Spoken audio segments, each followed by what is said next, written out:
The broadcast is now starting. All attendees are in listen-only mode. Okay, so hello everybody. Hello and welcome to today's webinar, Cultural and Creative Industries in China, Part 2, Computer Gaming and Software Development. This webinar is brought to you by the EU SME Centre and the China IPR SME Helpdesk. I'll be your moderator today. My name's Philip Healy. I work on the China IPR SME Helpdesk. Joining me shortly will be our two experts, Miko and Steve, who will take us through today's topic. But before we do that, let's make sure we all understand how to work with the webinar platform. It's pretty simple. We want you to ask us questions. You'll probably want to ask us questions. And to do that, you can use the task pane on the right side of the screen or left side of the screen. We'll be answering your questions live during the session and in the Q&A session at the end of the presentations. So let's take this panel, this little tool for a quick spin just to gauge your attendance, if you can hear me properly. I'd like you to please click on the raise hand button that you can see here. I'm pointing with it with my mouse. If you can all start clicking there, I'll understand that you can hear me correctly and that you understand how this functions. Remember, throughout the session, you can send us questions using the question pane here below, and that will help us really channel your questions throughout the presentation to our audience. My colleague King here is on board to troubleshoot with any issues during the webinar, so don't hesitate to reach out to her using that same question pane. The usual question we always get is, can I have access to this presentation? Can I listen to the recording after the session? Yes, you can, and you'll be able to do so both on the EU SME Centre website and on the China IPR SME Helpdesk website, and we'll be following up after the session with an email in the coming days with both the PPT and the link to the recording. So no fears there. Okay, so without further ado, I'd like to introduce you to both projects before we get started. For those of you who aren't familiar with the China IPR SME Helpdesk, we are a project funded by the European Union. Our services are free, and we provide jargon-free first-line confidential advice on intellectual property, that's IP, issues in China to European SMEs. Now, our services quite simple. We have an inquiry helpline. We can deal with your questions there within 5 days. We have training and events across Europe and China. We have a number of e-learning tools to help you understand and digest certain IP topics, and obviously a blog, a website where you can find all our materials, all our news, and all the tools that may help you in dealing with your IP issues. Okay. Don't forget to connect with us on Twitter and Facebook. That would be great. Similarly, and also funded by the European Union, we have the EU SME Centre, which is located in Beijing. It also assists European SMEs to export to China and develop and maintain commercial activities in the Chinese market. Now, the SME Centre has a number of services. These include business development services. They have legal information available on standards also, HR and training. There's hot desking available. And similar to the help desk, you can find all this information on their websites where they have access to their publications, to the training, the calendar, and of course you can submit your inquiries to their experts in these different areas. So that, once again, that's legal information, business development, standards, HR and training. That rounds it off, I think. Okay. Okay, so now I'd like to introduce you to today's speakers. We have from the help desk, who will be dealing with IP in the second part of this presentation, Steve Dickinson. Steve, are you there? Yes, I'm here. Hi there, Steve. Could you maybe introduce yourself quickly to the audience and let us know who you work for and what is your specialization? Yeah, well, my name is Steve Dickinson. I work for the Seattle law firm of Harrison Mori. We have offices in Beijing and Qingdao. I'm in Qingdao. I've been working in China since 1981, and primarily represent foreign companies coming into China in virtually every area of business in China. Lately, we've been doing a lot of work in the media industries, with software and gaming being a big portion of that. Thank you, Steve. Okay, and we also have joining us in the office today with us Miko Puhaka. I think maybe I didn't quite get the intonation there correct, but Miko, how are you? And why don't you let the audience know a little bit more about yourself? Thanks, Todd. So my name is Mikko Puhakka from Finland, so the tricky name. I've been working 20 plus years with technology companies, and I think that most of the work has been done from the venture capital perspective, not always as an investor, but also as an advisor for a number of companies. For the last 9 years, I've been living and working in Beijing, and my current clientele are both Chinese as well as international companies that are either looking to do something in China or looking for partners in the European or Chinese market. Thank you, Miko. Okay, well, we'll be starting with Miko for this first section of today's presentation. Miko, I'll let you introduce the agenda, and we'll move on then to a few polls and let you provide the audience with your presentation. All right, thank you. Well, there's quite a bit of ground to cover in short time, but I'll try to cap a bit about the overview of the gaming market in China and some of the latest developments that have been happening. What is the challenge for market access for European SMEs? What does it actually mean to adjust to the Chinese market? What do you need to do? And then very importantly, that once you are looking to come over here, how do you actually make money? And then some guidelines for recipe for success. Thank you, Miko. This all looks very exciting. But first of all, first and foremost, let's ask a few questions to our audience today. We have about 30 or so of you joining us from Europe and China. And these polls really serve the purpose of getting to know you a little bit better, helping Miko and Steve really tailor their presentation to your needs and get a good feel of why you're joining us today and how useful this can be for you. So, question number one, poll number one rather, are you currently doing business with China? Are you, answer yes, yes. Are you not currently doing business in China, or are you planning to? Okay, so we'll give you a couple of seconds there to answer the poll.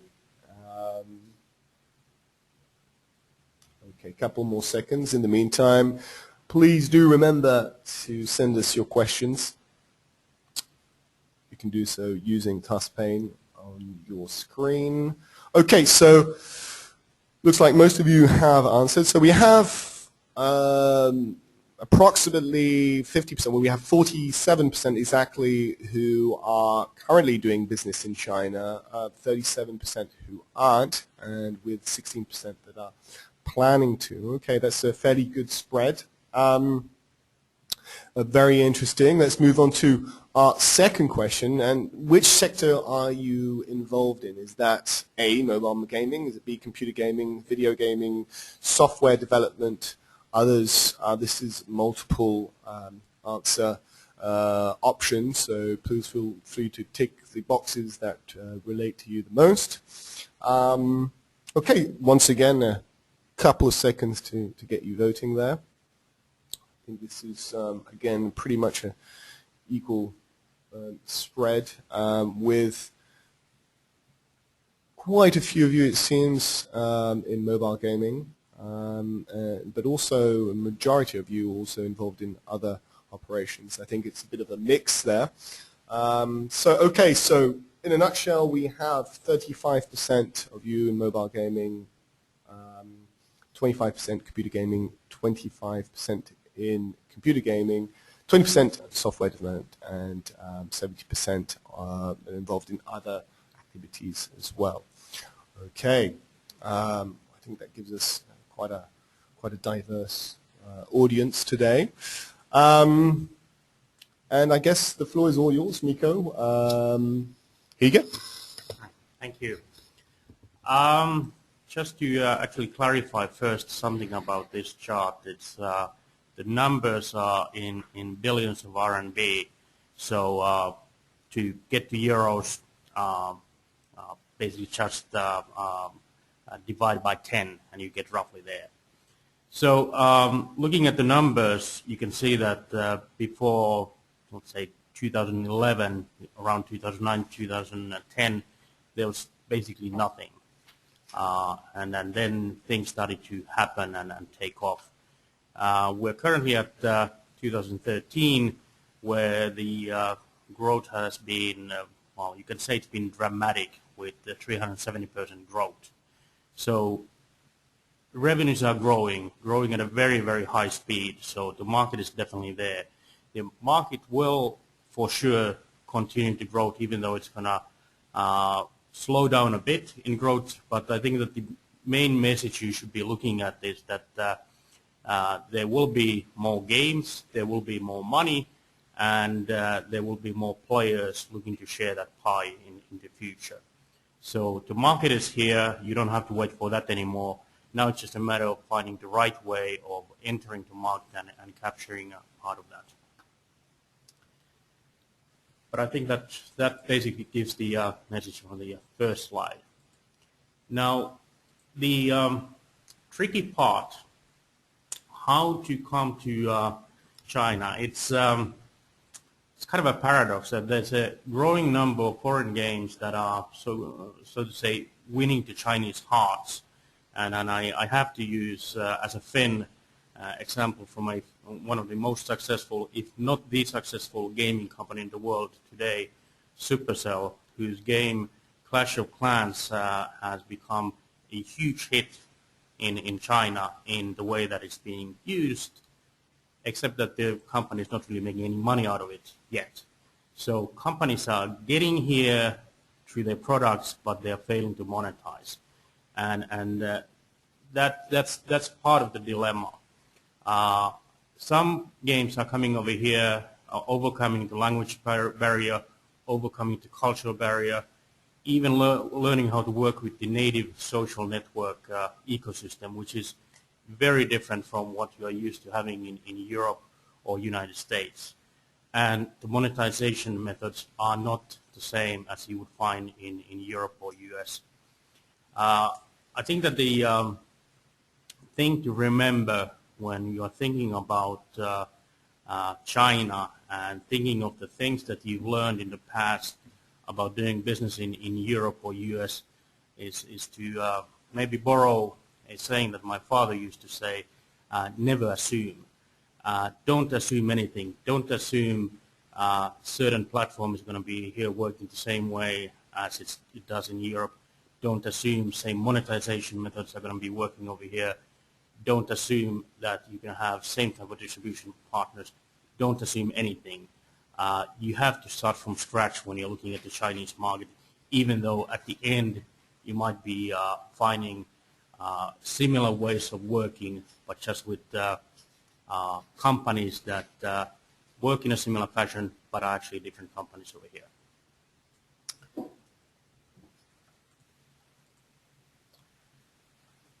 In China, currently, it's really all about Android. Depending on how you define the device, we should be only thinking about mobile devices. We should also be thinking about tablets when we're talking about gaming and China. The market share for Android is 70 to 90%. I think China and India are similar in a sense that Android really, really dominates. And iOS, Apple World, is taking the rest. Others, there is some presence, but the numbers are so small that you should pretty much ignore them. So when you're looking at China, you should be thinking about Android and iOS. So, adjusting to the Chinese market, what does it really mean? What does it mean to localize to a Chinese market? sometimes people think it's all about translation. That's only one very, very small part of the equation.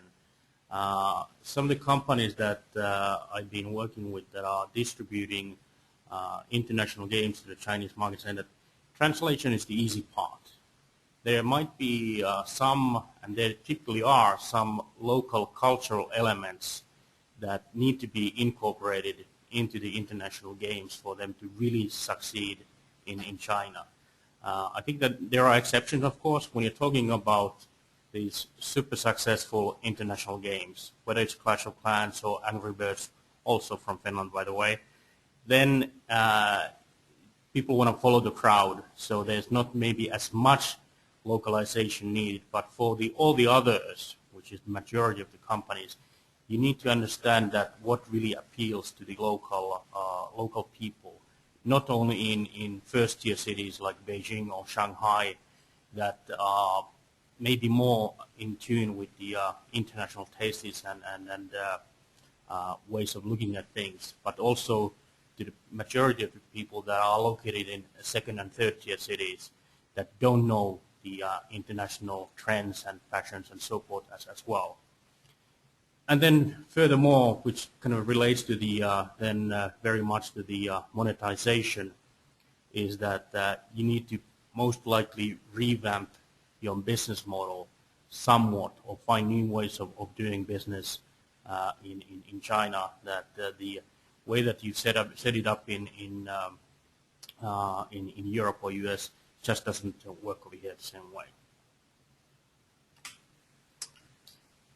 Partnering, I would say that this is even more critical in gaming than in other fields of business when it comes to gaming, and the fact of behind that is that because of the localization needs, understanding local culture, especially when it's something that's like very personal for consumers, you really need to get the local culture in place, and then as well as the monetization schemes. So you really need a partner to access the market the right way, to get your game fit the local market needs and wants the right way, and then also find a way of really capturing the money through that. Mikko, just a quick intervention. Like, in your experience when it comes to partnership, what has been maybe the right blend there to achieve success and have acquire a partner that one can rely on and that achieves, the best deal for the foreign company, for the European company? Good question. The thing is that there are few players that have very, very solid track records of bringing international games to the China market. Yoda One, for one instance, or I Dream Sky. You can look at that they've actually managed to bring the big games to China, do them successfully. Now, people in the gaming industry know of their track record, which means that they are being offered more games they can handle to distribute.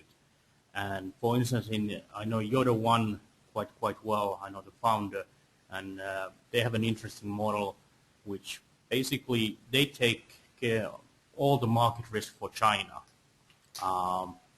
And it doesn't matter whether you are a one-person gaming company or a 100-person gaming company. They evaluate the game, whether it's something that would really fit the Chinese needs. They take care of the localization, etc., etc., etc. All the hard work of getting the getting the game to the local market. Now, they have the numbers that I heard. They have something like 100+ games, and gaming companies approach them, out of which they choose about one. So it's a very, very much a similar model as you would be pitching to a venture capitalist, that only very few get selected. Same applies for the top tier distributors, I think. And then if you don't manage to get to them, then maybe you have to go with the second best or third best or fourth best. But I guess one bit of advice I could give you is that if you look at this distributors that already have international games in their portfolio, talk to the gamers and game developers you know back home in Europe that have had their games brought over to China and ask their experience about how the distributor has actually worked out and then get the kind of an inside track that way instead of trying to get it from China. Okay, now in China, like I said, it's all about Android, but the challenge is that 70% of Android phones currently lack Google Play services, which is, you know, the in-app payment system. So you have to find a different way of bringing your game to the Android phones in China and actually being able to monetize that. There are several ways you can do that. You can do some kind of an independent payment solution where either a mobile carrier or Alipay. Alipay, for those that don't know, is the Chinese version of PayPal. Alipay is the dominant payment method in China. I think that the last time I heard the market shares of PayPal versus Alipay was something like 96% Alipay and 4% PayPal. So it's all Alipay. PayPal is mainly used by foreigners in China. Then together with a local publisher, you can set up a system that actually works for you. Or you can cooperate with local app stores. You can find, and that's also the challenging part, that you can find a couple of hundred of them quite easily. And of those, maybe try to aim at the top 10, top 20, and get your game distributed through that. So here's a busy slide with a lot of names about different options for monetization and distribution platforms in China. There might be some familiar names, but on the other hand, there are a lot of names that you don't really see in Europe or US for that matter. So we're talking about in the distribution channel, names like UnionPay, which is the Chinese version of Visa or MasterCard, Alipay, the Chinese version of PayPal, and then the local telecom operators. The big mobile companies that actually manufacture the devices, again, local players, etc., etc., etc. Quickly, about what could be a recipe for success. This is a term that I found, I don't know who've actually penned it the first time, called culturalization, which means of combination of localization, monetization, everything you need to do in order to make your game fit into the Chinese market. So you need to do that. You need to do that very carefully. It's not something that you can do once you are in China. You need to do that beforehand, and you need to think it through really, really well. You need to find the right partner, whether it's a distributor, whether it's a local gaming company, someone that can help you to actually put together, number one, together really, really well. And thirdly, something that might seem a bit different, a bit unorthodox compared to what most people do. I think that the typical approach that I hear from foreign companies looking to come to China, whether it's gaming or whether it's something else, is that they want to first find a way of establishing themselves in Europe or their home market, become strong enough, and then once they feel that they've covered all the bases there, then look at the kind of a developing market, China. And then in that matter, I think that the word developing in regards to China is a bit outdated. IBM, for instance, uses the term growing market nowadays. So what I suggest, and what number of people have found out, that timing-wise, you should really be looking to release your game at the same time in China as internationally in order to beat the clones. Games are very quick and easy to clone. And if you achieve success, whether it's in Europe or US, the Chinese will notice that, and they will clone you. So once you think that you are ready for the Chinese market, the market hasn't really waited for you to come over here. You'll come over here and you'll find that there's 20 or 30 or 40 games that are the same or close to you or somehow capturing the same audience as you are looking to come. So you're actually coming from behind and trying to beat the established players over here with your thing that you have actually originated. So I would advise, if at all possible, to time your entry to China with a release here in some way at the same time as you do it internationally. I think that's the best way of protecting IP in China. But I'm sure that Steve is going to have much more to cover on IP issues. Thank you, Mikko. Thank you. Okay. Yes, that brings us nicely onto Steve, who will be presenting on IPR protection strategies in the computer gaming software development industries in China. Okay. Steve, I'm going to unmute you right now. Steve, are you with us? Can you hear me? Yep, I'm here. Hello. Okay, shall I start? Okay. This actually, we didn't plan it, but this works out perfectly because the last thing that Hi there, Steve. Mikko mentioned. Yes? Okay. I'm here. Okay, now I can hear you. Okay.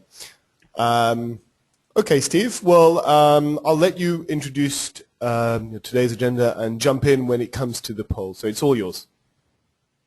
Okay. We didn't plan it this way, but Mikko's talk feeds directly into my talk perfectly because the last thing Mikko said was to try to beat the clones. So to sort of take a step back, China is the most dangerous market in the world for intellectual property, and any software product that you have, whether it's a gaming product or a commercial software product, if it's any good, it will be either copied or cloned in China. It's not a question of maybe, it's a question of it's 100% certain. So anyone who comes into China with a product, or anyone actually who's outside of China where the Chinese may get a hold of their product, needs to very carefully consider a IPR protection strategy in China. The good news is that with respect to copyright protection, which applies to software and games, the situation in China has changed dramatically in the past 3 years to a point where 5 years ago I would have said protection for copyright is very difficult. Now there's a very clear path for very effective protection of copyright, and that's what I'm going to talk about today. When you have software, or we'll call games a part of software, there are basically 3 types of infringement that you run into. The first is verbatim copying, and in the 80s, 90s, and early part of the 2000 period, that's mostly what we were worried about in China. Verbatim copying means you have your software on a CD or a DVD, and someone in China simply copies off a couple 100,000 copies of your CD or DVD and sells them in a little push cart in Shanghai or Beijing. That was the copying that we faced up until very recently. More recently, however, the copying that we're seeing is in 2 areas. One is cloning, and this is the issue that was mentioned by Mikko, where the Chinese will take your software or game and create a new product. They've done all the programming and artwork themselves, but it's a clone. It's using the same ideas and the same artwork as your original software work. And the other is Chinese don't like to use foreign languages, which is totally understandable. So any software that becomes popular in China will be converted into a Chinese product. and it uses both concepts that Miko talked about. The language will be converted into Chinese, but also it will be made to look Chinese. There'll be adjustments. And the message that I have to give to my clients is that if you don't work on the localization and the Chinese adapted clone, someone else will. It is certain. It's not a question, it's certain. So everyone that operates in China with software or with a game has to consider from the very outset how they're going to turn it into a Chinese product, because if you don't, someone else will do it. So how do you protect software or a game product in China? The first issue is dealing with the verbatim copy. And with the verbatim copy, there are two basic methods. If you have a business software type product, a basic business type software product, you should use the software registration, very technical, very special rules that the Copyright Office has adopted for protection of computer software. And this set of measures was adopted in 2002. The Chinese did not want to adopt it. They were forced to adopt it by the European Union and the United States as part of their accession to the WTO. Most foreign companies don't use this method because it requires that you disclose a certain portion of the source code in order to identify the software. However, this is a major mistake. Chinese software manufacturers have used this registration system very, very effectively over the past 10 years to protect their product from infringement. However, the protection has been in the area of business software. For commercial software, for consumer software and for games, this method has not worked well. But for business software, this measure works very well, and foreign companies are really missing out by not taking advantage of this method of registration. For games, registration is as an audiovisual work under the copyright law. And by audiovisual work, a game is registered in the same way that you would register a television show or a movie or music. And the procedure is very straightforward. It's a very simple registration procedure in China. The message in China, once again, as Miko said, is prepare in advance. You register before you get here, and you register before the infringement occurs, and I'll explain later why that is. Other techniques that people have used in the past for perfecting software don't work in China. Copy protection doesn't work. Using complicated license restrictions that prevent reverse engineering just don't work in China. The Chinese are masters of breaking any copy protection that you try to use, and any license restriction that you use will be ignored, and no one has any success with that process. Now, this basic protection of registration, which everyone should do, however, only protects you in the case of verbatim copying. And verbatim copying was the issue that we dealt with in the 80s, 90s, and the early part of the 2000s.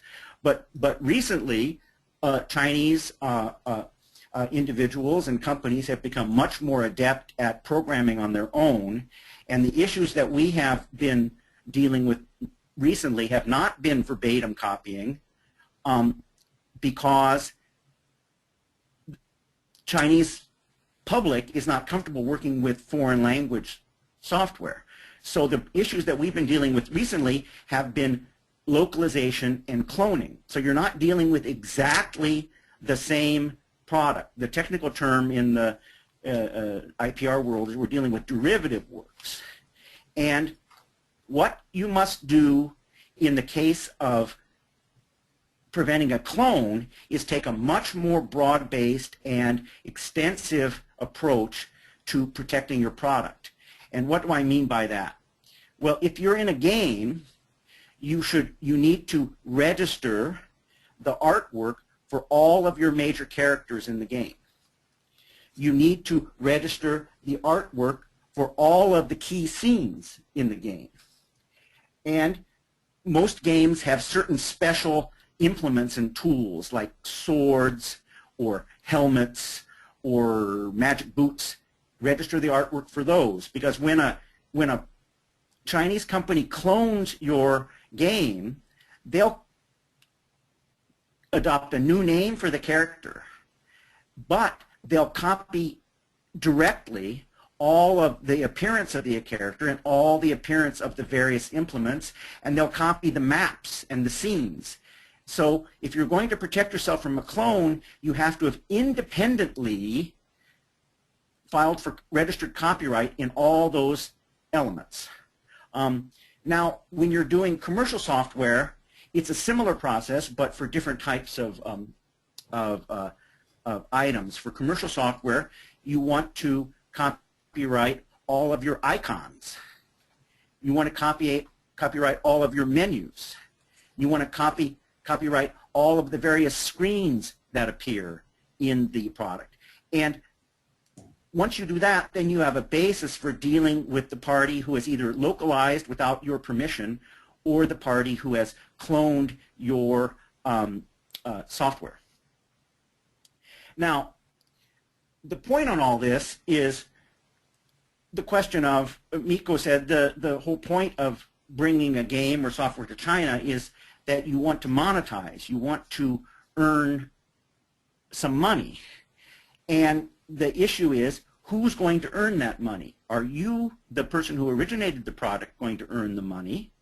Or is someone in China who was smart enough to clone or localize the product going to earn the money? So you have an immediate issue in that you want to use the tools that are available to prevent someone else from earning the money that you ought to earn. So the next thing we think about is, even though copyright is the most traditional way to protect a video game or software, a very effective tool in the Chinese IPR arsenal is trademark. And I recommend to all my clients that they use extensively trademark registration to protect their product. And that means title of the software in both the original language and Chinese. This is very critical. Chinese will always convert the name of your game or software into a Chinese name. You need to get ahead of them, and you need to invent your own name for your product, and you need to trademark it. And then games and software will frequently have very distinctive tag words that are used within the game or within the software to identify certain processes within the game. Once again, you should trademark those distinctive tag words in both Chinese and English. And then, of course, in a more standard way, you want to trademark your logos and your icons that are associated distinctively with your game, because those will definitely be stolen from you if you don't do that. So now you have your arsenal of copyright registration and trademark registration. What do you do with it? Now, I want to go back with a little bit of history. The reason why protection was very difficult in the period until about 5 years ago was that the sale and distribution of software and games in China was very, very widely distributed. So it was very, very difficult to find the infringer. It was very difficult to take action effectively against the infringer. By that I mean you might stop an infringer, but that infringer would just go and set up a new factory and start the same process over again. And it was very hard to work against retailers because there are hundreds and hundreds and hundreds of thousands of retailers in China, many of them very small. So it was a very, very difficult process, and it wasn't the law itself that made enforcement difficult.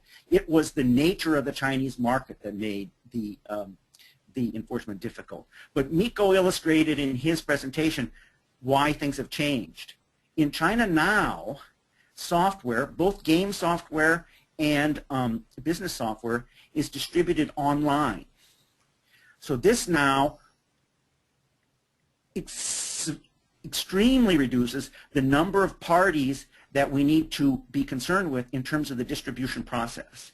And what you need to do in China for enforcement is to consider what is the most effective way to bring an enforcement action. And you need to take advantage of a very unique provision in China that's not true in the European Union and the United States. In China, a website or an online app store is completely liable for distribution of IPR infringing product. They can't say, well, we're not involved, we're just an intermediary, we're not responsible for the IPR rights of the product that we're distributing. They are directly responsible. And under Chinese law, if you send a notice to an online distributor, a website or an app store, stating that an infringing product is being sold on the website, they must remove that product immediately, and if they don't, they're liable if it turns out later that there was an infringement. This means that Chinese websites are now taking very seriously any kind of what we call a takedown notice that is brought to them by any party whose copyright has been or trademark has been infringed. Now, in the movie and television industries in China, this has completely transformed the online system for distributing those products. And those websites are taking very seriously copyright issues, and they're starting to remove the infringing product from their systems. Now, the point is, if you do a takedown notice in China and you don't have a registered copyright or a registered trademark, the website or app store will completely ignore you. They won't do anything. So an absolute precondition for proceeding on a takedown notice is that you have an already registered copyright or an already registered trademark. An application isn't sufficient.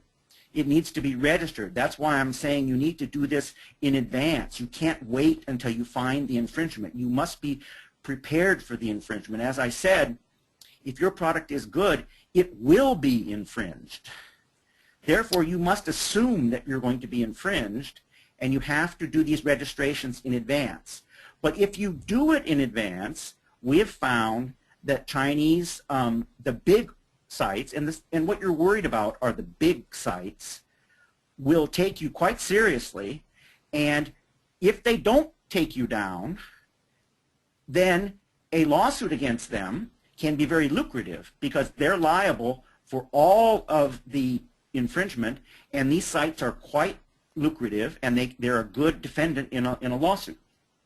Now, in the case of, so your primary target in China nowadays is the online distributors of mobile games, video games, and commercial software. Now, for commercial software, you also can use direct lawsuits based on your registration of the software according to the software registration provisions of the copyright law.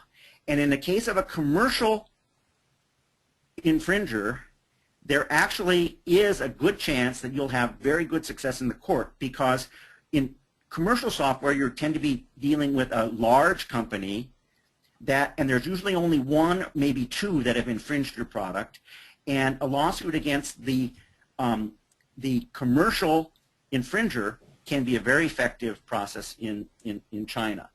But what doesn't work in China, and it's what too many, I think, foreign companies pursue, is actions against retailers and actions against users.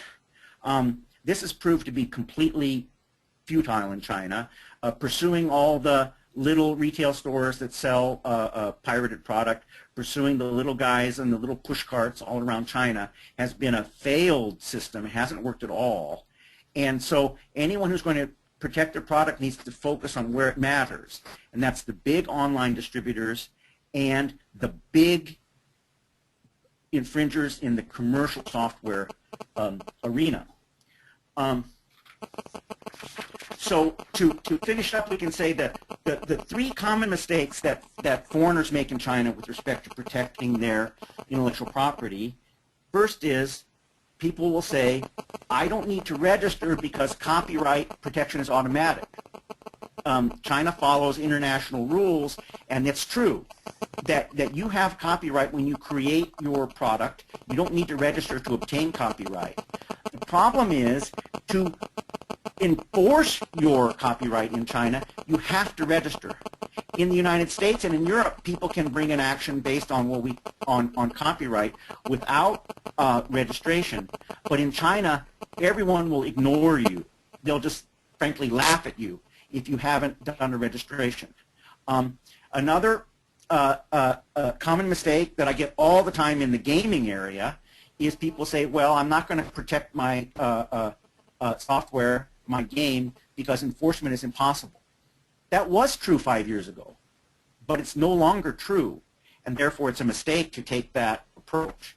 The third big mistake is that I will have clients that say, I don't need to localize my product. It's a fantastic product. Everybody loves it. I don't need to convert it into Chinese, and I don't need to do the things that Nico mentioned about localizing it to the Chinese market. Terrible mistake, because if you don't do it, someone else will, and the cloning, protection against cloning is much more difficult than protection against a direct verbatim copy. So you need to do the localization rather than relying on your fabulous product that's been so successful in Europe and elsewhere in the world. Now, my case study for all of this is a client that approached us about 2 years ago.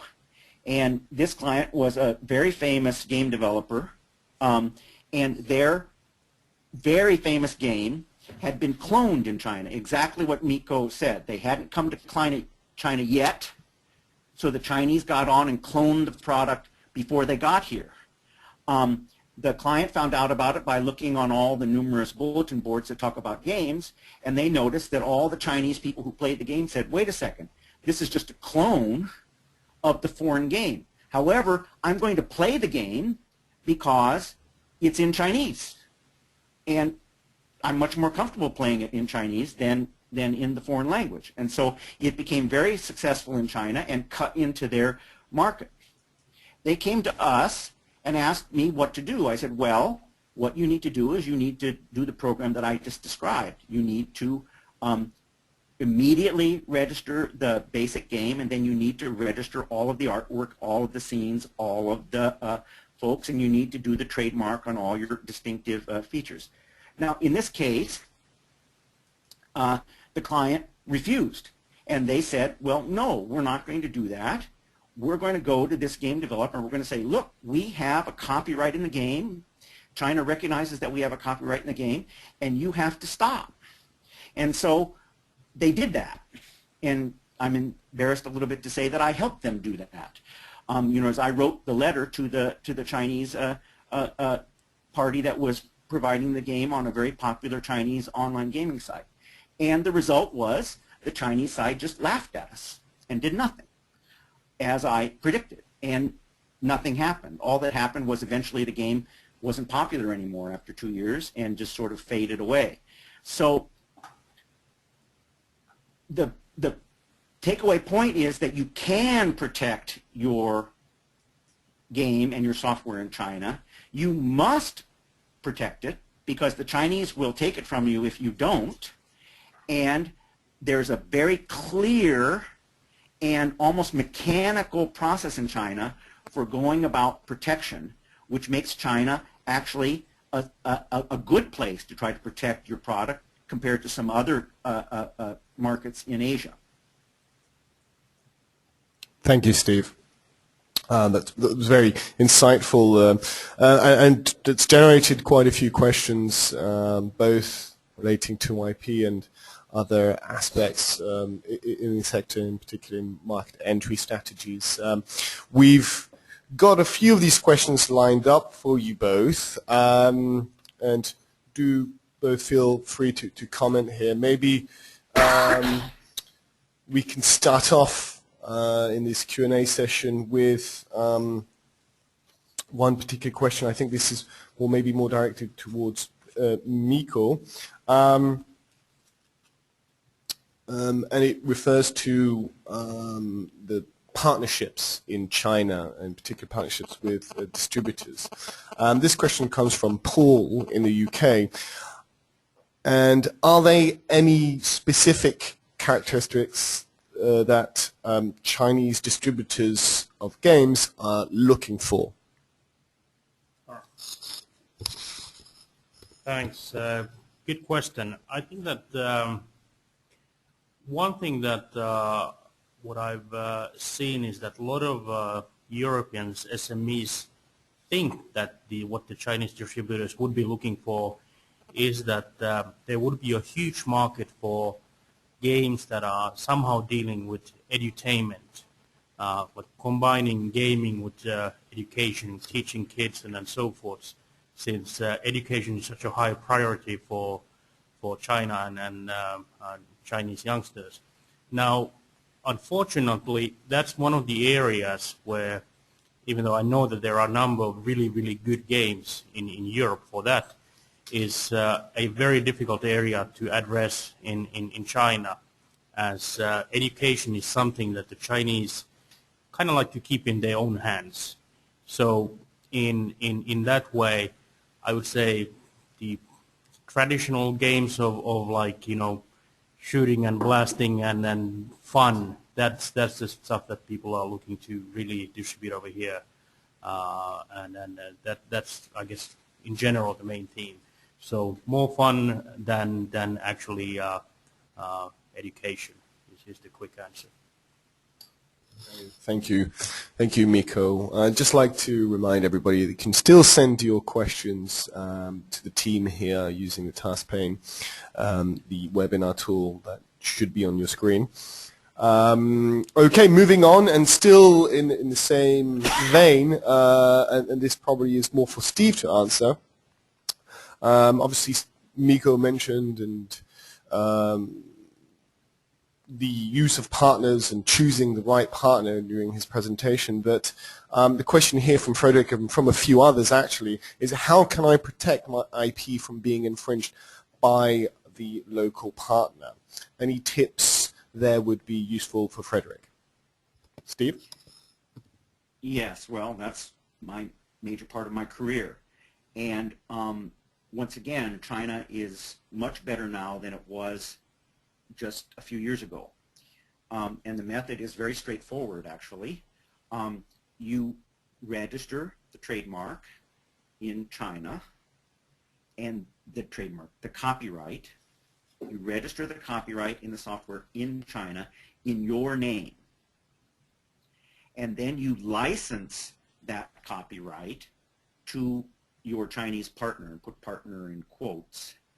And if the Chinese partner in any way violates the terms of the license terminates, and now ownership reverts back to you. That's the basic way. And then there's other more practical ways, but that's the basic way. And for reasons that I don't understand, European and North American game developers strongly resist that process, and they try many other elaborate ways to protect their ownership rights, when the straightforward way is the easy, it's not easy, but it's the straightforward way to do it. I think one reason is that the Chinese side will frequently object to that because they know how powerful that tool is, and they'll try to convince the foreign party that a copyright registration and licensing is not the appropriate way to proceed. But that's the way to protect yourself. And it's very effective.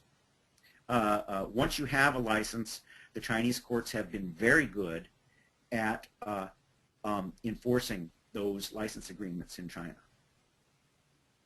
Thank you, Steve. Okay, and maybe on the subject of registration, a few of the guys here on the question board are asking, well, you know, I have limited funds, we're a relatively small company. Can I, well, I mean, I guess your presentation really answers his question here, but maybe if you can reiterate some of your points to him. Does the investment, is the investment justified, particularly when I have limited funds, is the main question from Elaine in the UK. Well, is the software worth anything?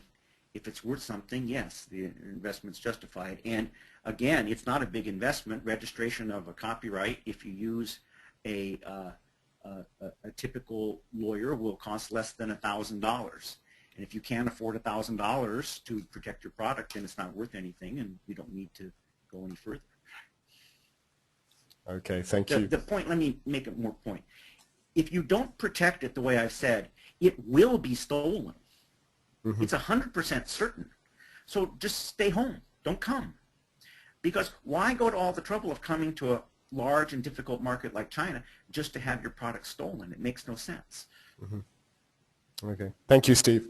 Maybe one question here for Miko, and this was a question asked by a number of today's participants, was you mentioned, it's twofold really, you've mentioned the difference in monetization and the difference in the use of social networks. Can you maybe highlight that with a few examples or maybe qualify the differences?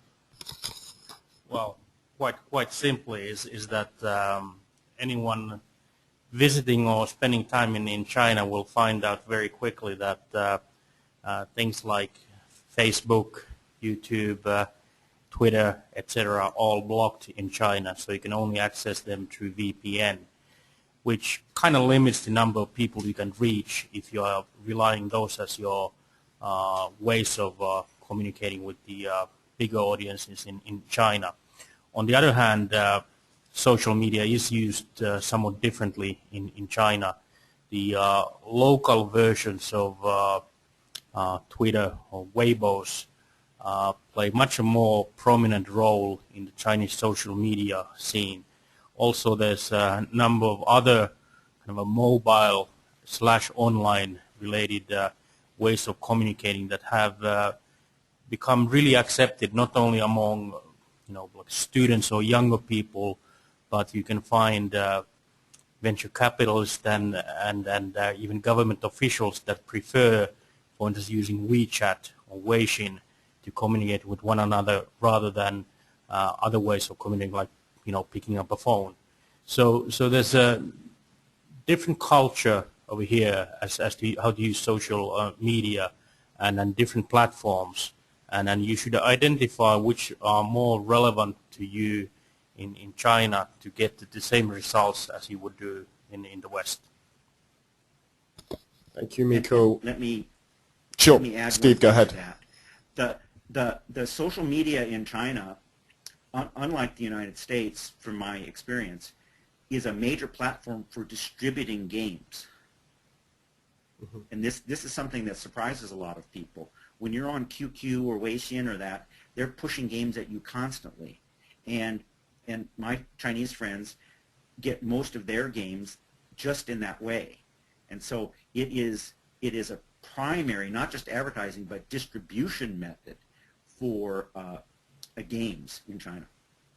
Thank you, Steve. And I guess that also answers Rasmus's question concerning the use of QQ. I think he was asking whether it's necessary to cooperate with the Chinese online chat program such as QQ. I think Miko's nodding his head over there. Right. I guess you answered the question there, Steve. Yeah, it's my Chinese friends. You are not sophisticated, and they get their games from QQ and Weixin. That's where they get them, and they play constantly. Thank you. Thank you, Steve. Okay, one other question. This is from Steve from the UK. It kind of joins a little bit what we tackled earlier on, Steve, with regards to risk versus rewards in China. But I think there's a little twist here with Steve where he asks, well, to what extent will maybe a partner organization take care of IP issues or registration in China? Can I rely on them? Should I rely on them? Can it be done this way? Absolutely not. They won't do it. Right. Okay. Well, I think it's a question also as to what type of a partner you have and what kind of a business arrangement you have with them. So if you are both looking to benefit from the success of the venture, for instance, some kind of a revenue sharing scheme, and you made it very clear, and then there's a kind of a dependency on both partners to succeed, kind of what the Chinese like to call win-win. If both parties see it that way, especially the Chinese partner, then you are safe. If not, then there could be trouble ahead. Thank you, Miko. Thank you, Steve. Okay. A few more questions here, and they relate to IP as well. So how long does the trademark process take on average, and does every game element need to be registered separately? Is a question from David. Right, and that's a good question. And we want to distinguish copyright and trademark. Mm-hmm. The reason why I push copyright very hard is it's relatively cheap and it's very fast because there's no review process. It's just a registration process. And the entire process, it takes at most 3 months. Mm-hmm. Trademark is different. Trademark is cumbersome and slow. The Chinese have improved. There was a period where they were taking 3 years to register a mark. Now it's down to about 1 year. In terms of what you want to register for, let's say, copyright first, what I would say is that, of course, you want to register the game itself. Then in terms of registering the individual elements, you want to register, you want to look at the amount that you want to spend on registration, and then you want to register, you want to place things in terms of importance. If you've got an iconic figure in the game where the game simply won't work without that iconic figure, you could probably get away with simply registering just that single figure. Or if you've got an iconic scene, an iconic map that makes the whole game work, you can get by with registering just that single figure or that single map or that single scene. It's the same way with trademark. You definitely want to trademark the name of the game. You definitely want to trademark the Chinese name of the game. And you definitely want to trademark your logo or logos. But in terms of what else you want to trademark, it's a matter of how much you have in the game or the software that's truly distinctive that you can use to protect yourself from people who are stealing from you. And it's a matter of the more tools, the better. And so you just put things, you know, when I'm with my clients, we put things on a list, and we go from the top of the list down, and they finally say, okay, that's enough. That's all I want to do now. And that's where we stop. It's never enough, but anything's better than nothing. Okay. Thank you, Steve. And maybe just to follow up there, quick clarification. If one of those elements registered is enforceable, is struck off, does this negate the rest of the registration, is a follow-up question from David. Okay. In copyright, there's no review. It's simply a registration process. So it's impossible to have negative response from the Copyright Office and copyright. Once again, that's the reason to do copyright. In trademark, no, each registration is completely independent. So losing on one has no effect on the others. And it's rather common in China now to lose on one because there's so many trademarks registered in China in foreign languages, you would be surprised. But you don't worry about that. It doesn't affect any of the other registration applications. Okay, thank you, Steve. We're coming to the end of the session. Maybe we can finish off with one last question. Okay, so we have a question here from Caterina in Italy. Both of you mentioned the importance of localization. How to use, which methods to use, sorry, this is, the writing here is a bit complicated. What methods, maybe can you read this out? Yes, good afternoon. So the question is what methods can be used in order to transliterate or translate the trademark name or product name or the company's name from the European language to the Chinese, because we can see a lot of different methods here in China. Maybe we can start off with Steve. Well, that's an excellent question. And it's a quite difficult process, and it's a process that needs to be approached very carefully. What we do, what my clients do, is they usually put together a team of people. Sometimes they hire a Chinese company, sometimes they do it in-house, and they work on finding an appropriate Chinese name that both has meaning and also reflects something about the original name. And my clients usually take from 3 to 6 months to come up with the appropriate name. And as I said, sometimes they do it in-house, sometimes they do it with the team I put together of 3 or 4 people, sometimes they hire an advertising agency to do it. But it's a very, very important process. Most people don't treat carefully enough when they do this. Not a very good answer, but that's the answer. 3 to 6 months of extremely hard work. Mm-hmm. Okay, well, thank you, Steve. Maybe a point from Miko as well, just before we finish off the session.